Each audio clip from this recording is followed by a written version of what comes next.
There's a moment at the end of almost every interview that quietly decides more outcomes than people realize. You've made it through the hard part. You answered the behavioral questions. You talked through your strengths. You survived the awkward salary dance. You're relieved. And then the interviewer leans back, half smiles, and says those famous last words. So, do you have any questions for us? This is the trap. Because the natural thing to say when you're tired and relieved is, "No, I think you've covered everything." And in that single sentence, you can quietly undo a genuinely strong interview without ever knowing it happened. I'm Dre, and on this channel, we spend our time pulling back the curtain on how the working world actually operates underneath the polished surface, the parts nobody bothers to explain when you're coming up. If that's the kind of thing you're into, do yourself a favor and hit subscribe right now, because breakdowns like this one land here every single week, and you don't want to keep relearning these lessons the expensive way. Quick word before we get into it. This is educational, not gospel. Every company is different, and every interviewer is a human being with their own quirks. So treat what follows as tools to think with, not a script to recite word for word. Let's start with the mistake, because understanding what kills you is half of avoiding it. When that interviewer asks if you have any questions and you say no, three things happen to you in their mind, and not one of them works in your favor. First, it signals you didn't prepare. People who actually care about something show up ready, and an interview is no exception to that rule. Second, it suggests you're not really invested in the role. You just spent an hour talking about your potential future and walked away from it without a single thing you wanted to know more about. Third, and this is the one most people never even consider, it makes you look uninformed. Like you don't understand the job well enough to be curious about it. That is not the impression you want lingering in the room as you stand up to leave. Now here's where people trip over their own feet. A good interview is a conversation, which means a sharp interviewer probably answered a couple of the questions you had floating around in your head as you went. That's completely normal, and it's exactly why you can't walk in with only one or two questions tucked away. If both of them get answered naturally during the conversation, you arrive at the end with nothing, and you're right back in the trap we just talked about. So the move is to over-prepare on purpose. Walk in with a handful of questions, knowing some will get crossed off along the way, so that when that moment finally comes, you've still got something genuinely thoughtful ready to fire. And the questions you ask are not random. There are three specific types you want loaded and ready, and each one quietly does a different job for you. The first type is questions about culture. The second is questions about the role itself. And the third, which almost nobody has the nerve to ask, but which happens to be the most powerful of the three, is what I call the hesitation question. Let's take them one at a time. Start with culture. Why would you ask about culture instead of something that sounds more impressive or strategic? A couple of reasons, and the first one is pure psychology. When you ask someone about their own experience, their own workplace, their own honest opinion, you hand them a chance to talk about themselves. And here's an uncomfortable truth about people. We tend to walk away from a conversation feeling best about it when we were the ones doing most of the talking. Interviewers are not immune to this. Give them room to reflect on what they actually like about where they work, and you quietly become the candidate they remember warmly later, often without being able to put their finger on exactly why. People rarely remember the precise answers you gave them. They remember how the conversation felt, and a well-placed culture question tilts that feeling in your favor. But culture questions do something for you too, and it's just as important. They flip the entire interview around. It's easy to forget this when you're nervous and badly want the job. but the evaluation only runs one direction in your imagination, not in reality. You are interviewing them just as hard as they're interviewing you.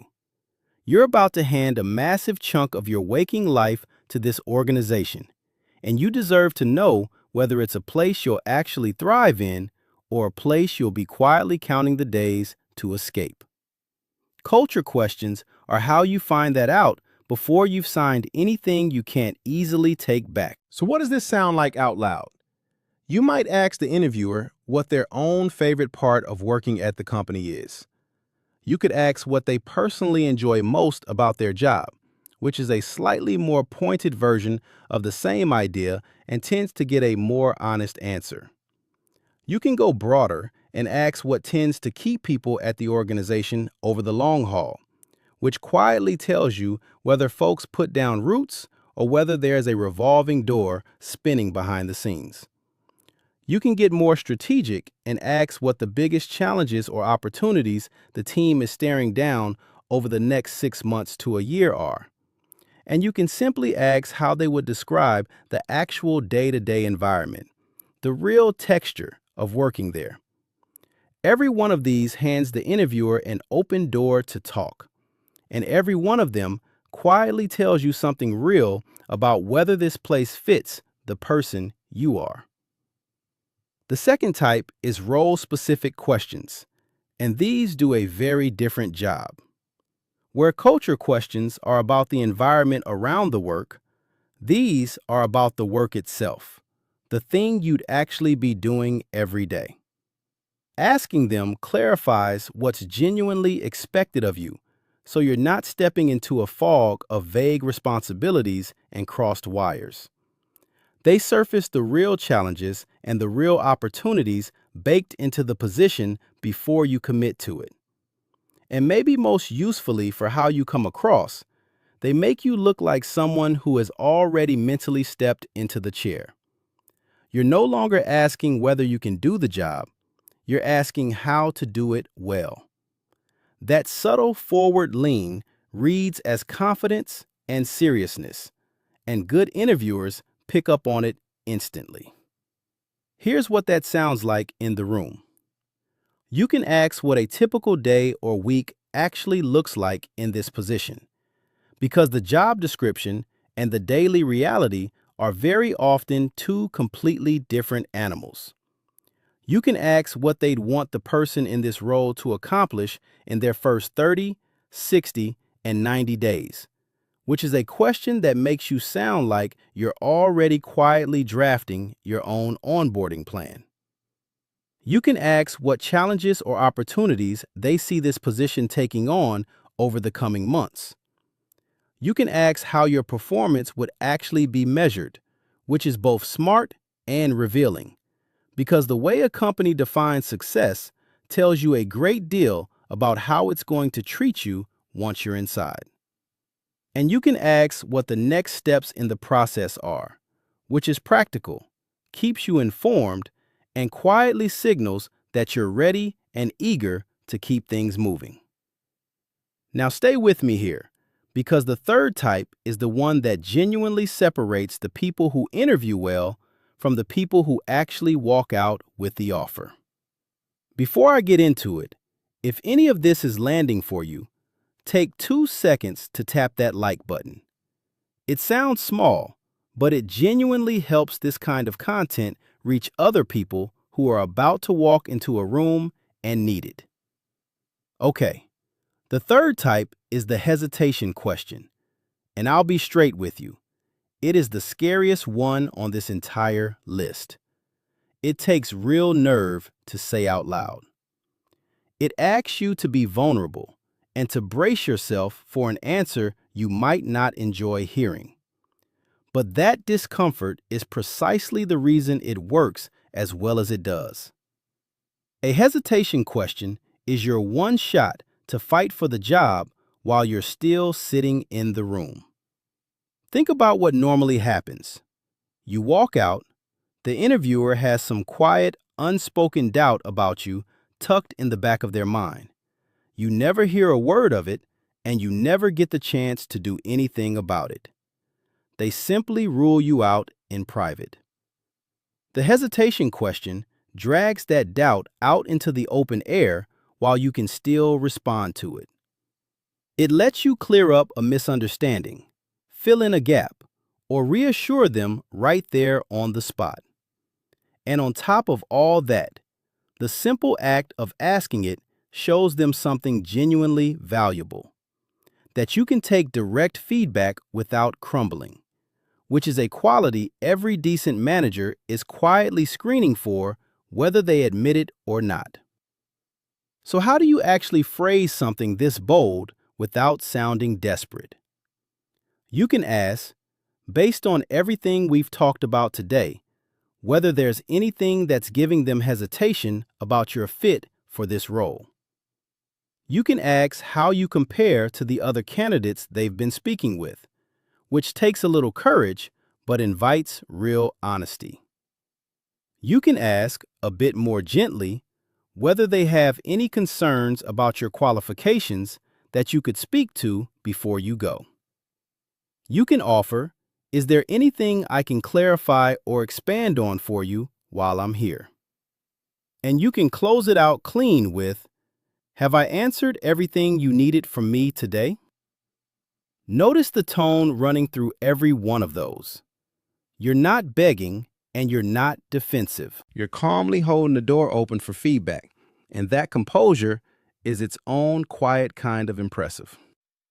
When you put all three of these together, something genuinely shifts in how the interviewer sees you. Asking about the culture, the role, and their hesitations does far more than fill an awkward silence at the tail end of the conversation. It shows you prepared. It shows you're genuinely interested. And it quietly hands the interviewer a chance to learn more about you, to circle back with a follow-up question, or to give you a piece of feedback they otherwise would have swallowed and carried straight out the door. At that point, you're not just answering an interview anymore. You're shaping it. And here's the part that should make you feel a little better about the whole nerve-wracking process. Most candidates never do any of this. They sit there, say no questions, and blend straight into the pile.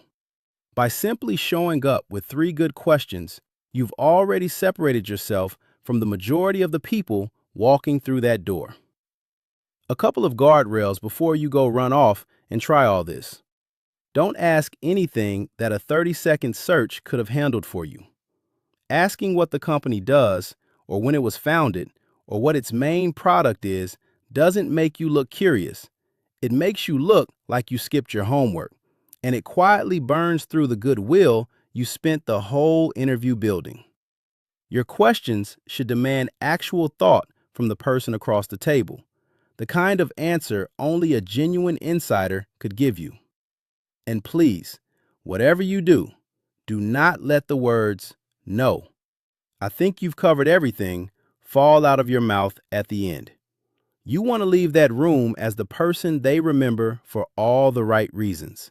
And the way you do that is by walking in with 3 to 5 genuinely good questions loaded and ready, fully expecting some of them to get answered along the way, and knowing you'll still have plenty left in the chamber. So there's the whole framework, clean and simple. Culture, role, and hesitation. Lock those 3 buckets into your memory. Prepare a few real questions inside each one, and you will never get caught flat-footed at the end of an interview again. If this was useful to you, do me a favor and hit subscribe so the next breakdown finds you automatically. And then go watch my video on the interview answers that quietly cost people the job. Because asking brilliant questions at the end won't save you if you're already sinking earlier in the conversation. I'll see you in that one.